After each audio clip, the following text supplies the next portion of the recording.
नमस्कार, मैं Bhimrao Lonare IBM TV9 news और WH न्यूज़ में मैं आपका स्वागत करता हूँ।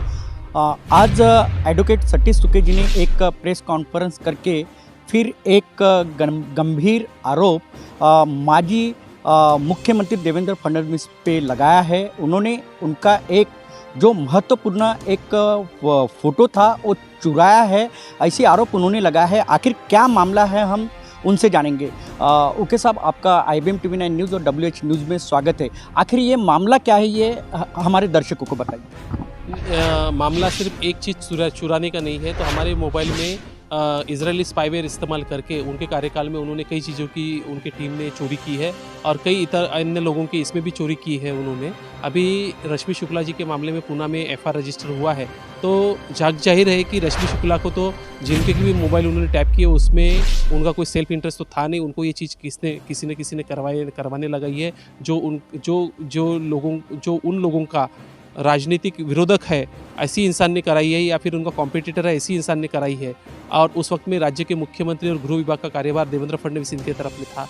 तो रश्मि शुक्ला इनसे ये हरकत जिन्होंने करवाई है उनका उस मामले में आरोपी बनना ज़रूरी है। और जबकि FIR में आरोपी के नाम में श्रीमती रश्मि शुक्ला व इतर लिखा है, तो ये जो इतर है इसमें जो देवेंद्र फडणवीस है इनकी चौकसी होनी चाहिए, तफ्तीश होनी चाहिए। और जिसने ये हरकत करवाने लगाई है रश्मि शुक्ला से, उनको ये मैटर में आरोपी बनाना ज़रूरी है, ये FIR में पुणे में। इसी तरीके से हमें 2020 के करीब अंत में नवंबर में एक धमकी पुणे से प्राप्त हुई थी अलंकार पुलिस स्टेशन के हद से। और उसमें जो हमारे जिस मोबाइल पे आई थी वो हमारा सीक्रेट नंबर था, वो किसी के पास में नहीं था। उस मोबाइल नंबर पे आई थी। ये नंबर हमारे मोबाइल में दूसरे मोबाइल में था जिसमें स्पाईवेयर इस्तेमाल करके वो नंबर उन्होंने प्राप्त किया और उसके ऊपर में हमको धमकी आई थी। उसमें उन्होंने कहा था कि आप देवेंद्र जी के जो साथी लोग हैं इनके खिलाफ में आप बहुत कुछ करते रहते हैं, आपकी हम स्वर्ग में अच्छी तरीके से व्यवस्था करेंगे। और इस तरीके से उन्होंने अश्लील भाषा का इस्तेमाल करके हमको धमकी दी थी। ये दूसरी बार हो गई। तीसरी बार हमारी एक रीट पिटीशन जो है वो रीट पिटीशन हमारे मोबाइल से चुरा कर उसके आधार पर देवेंद्र फडणवीस ने इंटरवेंशन एप्लीकेशन माननीय उच्च न्यायालय के सामने पेश की। हमने उसमें अर्जी भी दाखिल की कि आप इसका सोर्स बताइए। वो ना तो उसकी सर्टिफाइड कॉपी उन्होंने ली, ना किसी सरकारी दफ्तर ने उनको रिट पिटीशन दी थी, लेकिन फिर भी वो ये सारी हरकत के ऊपर में वो चुप रहे और ये तीसरी हरकत हो गई। इसी तरीके से 2016 में हमारे क्लोज फेसबुक ग्रुप में से जो पोस्ट कॉपी नहीं होती, शेयर नहीं होती, ऐसी डाटा जो है हमारे मोबाइल में स्पाईवेयर का इस्तेमाल करके उसकी स्क्रीन मिररिंग करके उसमें का एक फ़ोटो, ये इसकी प्रिंट आउट निकाल के माननीय उच्च न्यायालय में एक मामले में इस्तेमाल किया गया, जिसके ऊपर में हमारे खिलाफ में एक फौजदारी अवमानना याचिका शुरू की गई थी। और जबकि हम वो फौजदारी अवमानना याचिका की जितने भी अभी ये है थे हमारे आरोप थे वो हमने सारे के सारे वापस लेकर न्यायालय की माफ़ी मांगी है। लेकिन इसमें सवाल ये बनता है कि हमारे मोबाइल से ये डॉक्यूमेंट किस तरीके से स्पाईवेयर द्वारा निकाला गया और इसको न्यायालय के समक्ष तक पेश किया गया, ये उसका सबूत है। ये अभी जुडिशियल रिकॉर्ड है। अब वो ये जो फ़ोटो है जो हमारे मोबाइल का स्क्रीन मिररिंग करके जो कॉपी पेस्ट किया गया था, कॉपी किया गया था, ये फ़ोटो न्याय निर्णय का पार्ट है। तो ये जुडिशियल रिकॉर्ड है, ये सबूत है। इस तरीके से कई बार हमारे मोबाइल से स्पाईवेयर इस्तेमाल करके हमको टारगेट किया गया, हमारी जान को खतरा बन गया है। तो ये सब क्यों ये जो पूर्व मुख्यमंत्री है और उनकी जो टीम है देवेंद्र फडणवीस जी की, क्यों आपसे क्या धोखा है उनको? बात ऐसी है कि देवेंद्र फडणवीस ये अपनी प्रतिमा स्वच्छ प्रतिमा बताते थे हर किसी को, और उनकी टीम भी। और इसी तरीके से ये झूठा प्रोपोगंडा करके वो महाराष्ट्र के मुख्यमंत्री बने थे कि इनकी काफ़ी स्वच्छ प्रतिमा है, जबकि उनके ऊपर में कई आपराधिक मामले दाखिल थे, संगीन मामले दाखिल थे, लोगों के सर फोड़ने के मामले दाखिल थे, लोगों के ऊपर ज़मीनों के ऊपर में कब्जा करने के मामले दाखिल थे, और कई 420 के मामले दाखिल थे, ठगी के मामले दाखिल थे, लोगों की बेमतलब में बदनामी करने के मामले दाखिल थे। ये मामले उन्होंने उनके एफिडेविट में जब से वो चुनाव लड़ना चालू किए थे, उन्होंने विधानसभा का ये सारे मामले उन्होंने छुपा के रखे थे और अपनी स्वच्छ प्रतिमा उन्होंने जनता को दिखाने की कोशिश की थी, और इसमें वो सफल हो गए जनता को बेवकूफ़ बनाने में, और वो राज्य के इस तरीके से मुख्यमंत्री बन गए छल कपट से।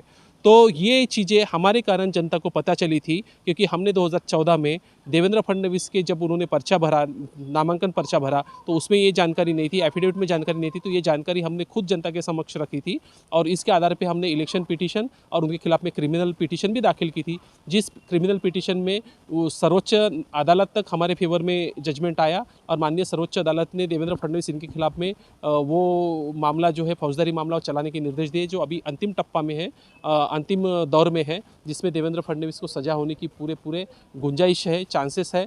तो इन सब मामलों के कारण और इसी के अलावा देवेंद्र फडणवीस के कार्यकाल में उन्होंने किए हुए सारे घोटाले, आर्थिक घोटाले और उन्होंने किए हुए सारे गलत काम, गैरकानूनन काम, ये सारे, इसमें से बहुत सारे काम हमने जनता के समक्ष आप लोगों के प्रेस के माध्यम से हमने उजागर किए। तो इस कारण वो हमको दुश्मन समझते हैं और इस कारण उन्होंने हमें इस तरीके से टारगेट किया। एक आपने एक पत्र परिषद लेते, उस पत्र परिषद होने के बाद आपको पुलिस ने यानी हिरासत में लिया था और आपने एक कभी बताया कि एक महिला के कारण ये सब कुछ हुआ है, आपको हिरासत में लिया गया है, क्या मामला क्या था? बात दरअसल ये थी कि हमारे फ़ोन पे स्पाईवेयर है, ये बार बार हमें पता चल रहा था और उसके सबूत भी हमारे पास में थे, जिसको हमने बार बार साइबर एक्सपर्ट से हाथ से हमने वो स्पाईवेयर से हमने पीछा भी छुड़ाया था और उस वक्त में हमने स्ट्रैटेजिकली तय किया था कि ये अभी जो एक किसी महिला की मुझे शिकायत आ रही थी कि एक बड़े वीआईपी आदमी ने उनकी छेड़खानी की है और वो आदमी उन्हें परेशान करता है, इस तरीके की शिकायत उन्होंने मेरे पास में की।